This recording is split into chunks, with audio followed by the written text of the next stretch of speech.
I am planning to write, if not a book, a script before I've got 6 years before I go into politics. So this is the clock is ticking. So yes, there is a plan. Yes, your question. Why did you do the SBS? They don't cost us. Why did I do the SBS as opposed to the SAS? If you don't know this, SBS is a special boat service, which is Navy SEALs equivalent, yeah? And the SAS is Delta Force equivalent, correct? I win a cookie. SBS is more into cross-dressing than any other branch. I thought the Navy was one.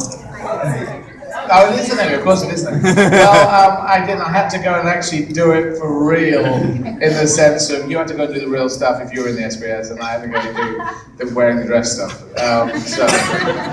So yes, I didn't, and I didn't. But when I ran my 43 missions, my 43 marathons, that was me trying to do selection for the military, basically. So thank you. Thank you for that. Yes, another question. Right at the back, waving like this. Yes, yours. Any martini shows? Any what shows? TV show. Oh, TV shows. I thought you said any martini shows. I thought, wow. Any more TV shows? Yes, there is one. I'm in a holding pattern waiting to see which is the next drama series I do. But yes, I'm trying to get into another drama series as soon as possible. That will be coming up then. So yes, indeed. Where we got? So yes, your question.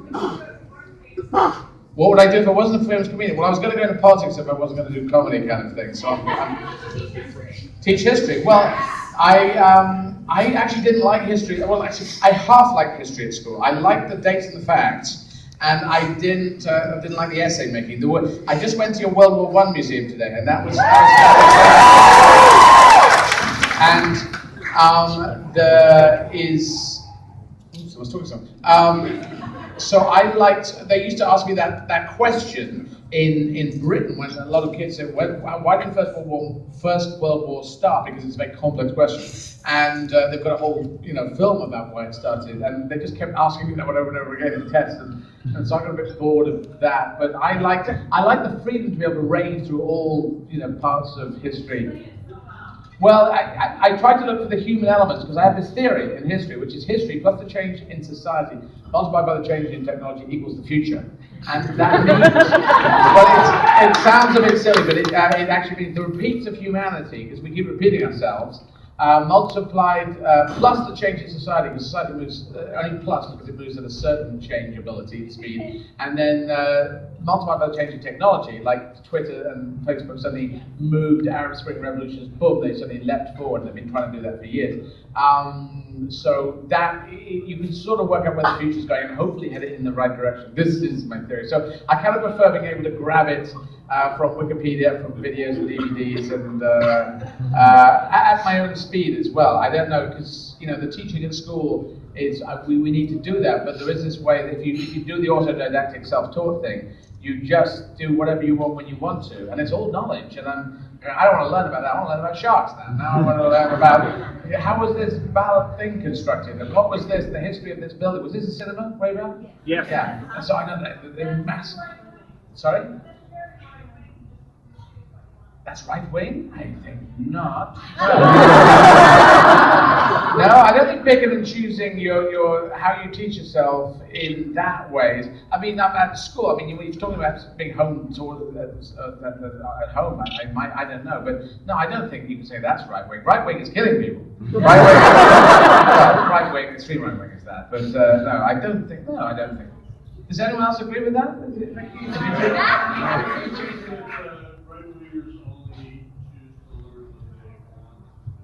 Oh no, but I'm choosing things at my own speed and putting them all together so I have a whole mesh of everything that's ever happened.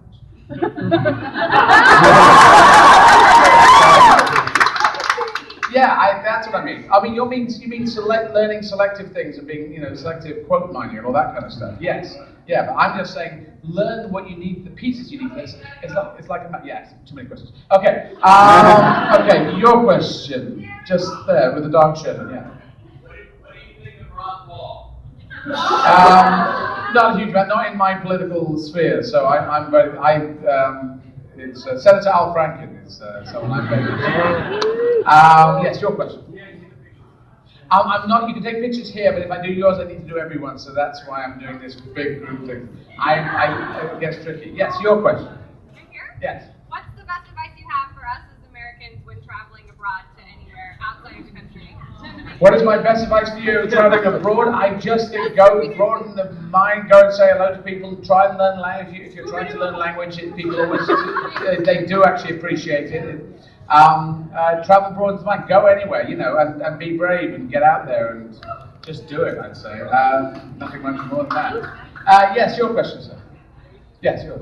What are you wearing underneath that jacket? What am I wearing? A top. Top, ladies and gentlemen. I'm kind of crazy with that. Yes, there was a question. There was a hand that went up and then went down again. But so I'll take that hand there. Yes, yours.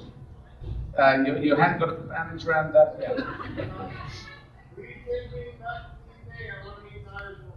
I can't do that. I'm afraid it challenges the immigration laws. So, yes, your question. What colour lipstick? This is called Lady Danger from MAC. And it's been approved by the Church of whatever the fuck it was. Church of Craziness. Yes. What's the most interesting fact you've learned recently? Ooh. For the historical facts? Or for any facts? I don't know.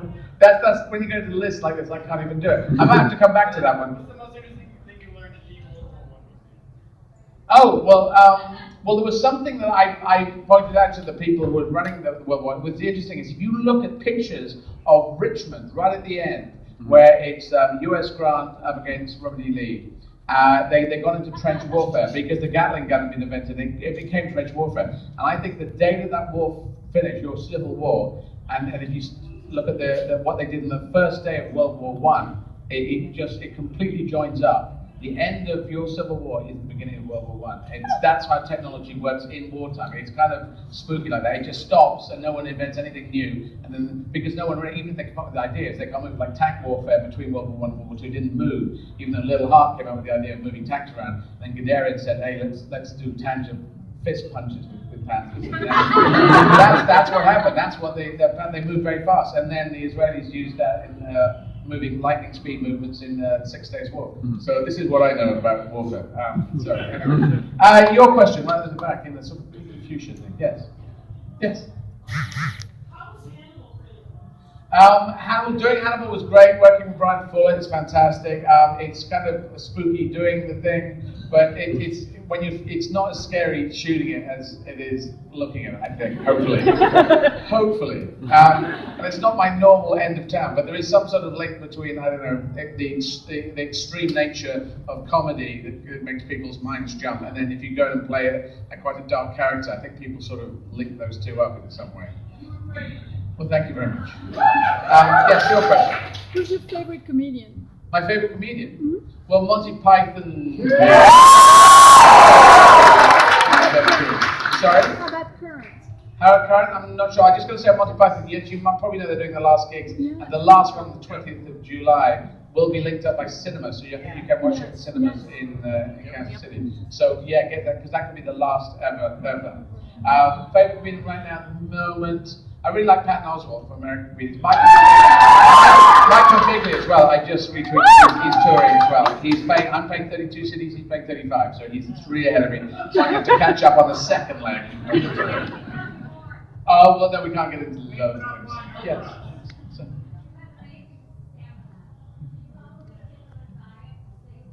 I cut out refined sugar, but I had the stamina before that because I was running the marathons on that. But refined sugar is the burger, guys. If you can, it cuts out a lot of stuff though. It gets all desserts go away, all chocolate goes away. But about 2 or 3 weeks out, once you've stopped eating it, you don't crave it. And I craved it since the age of 4 when I ran for an ice cream and and smashed my whole tooth out. My mother had given me a sixpence in Northern Ireland. This is when I had a Northern Ireland accent. And I would have said, Mom, can I have sixpence for ice cream? Probably not that strong, but I was beginning to sound that way. And I ran, I knocked the whole tooth out, but I still got the ice cream. The sugar was the king. And it's a drug, it doesn't have effects like heroin and whatever, but it is still a drug. So that's...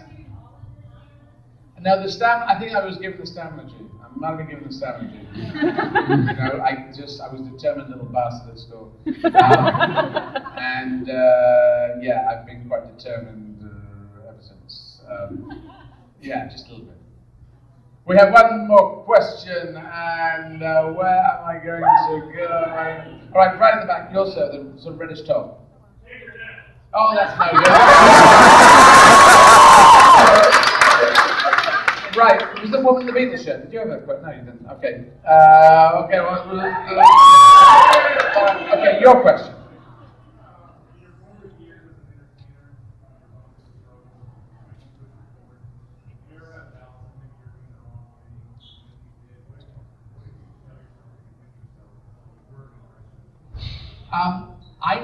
Interestingly, I didn't have it down that I was doing the wrong thing, but through the 80s, nothing was working, and I was really trying. I was really doing military tactics of going forward, attacking, then regrouping, going back and I did 12 Edinburgh festivals. If you know about Edinburgh, there's a place you can go and show your wares. So I did the first one, and it was terrible. I think the second one was slightly less than terrible, okay, but we got the quote.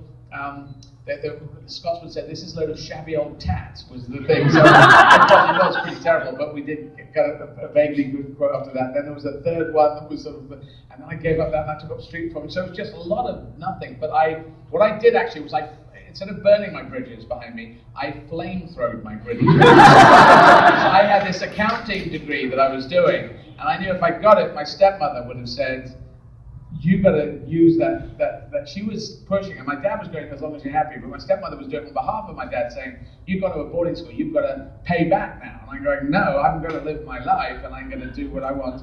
And so I knew I had to not get the degree. So I flamethrowed the bridges. So I couldn't go backwards. All I could go was forwards. I was working as a barman and a waiter.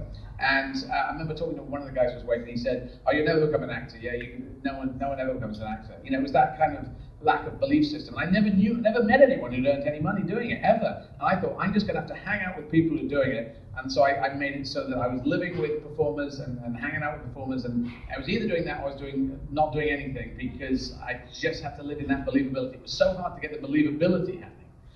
So that's the way I did it. But I never wavered. I did come up with my big funny line, which I thought was, "Maybe this is just not my millennia," which was when the 80s weren't working for me. But all the time that Margaret Thatcher was doing well, I was doing badly. So I think. Anyway, that's my last question. Thank you, Kansas City.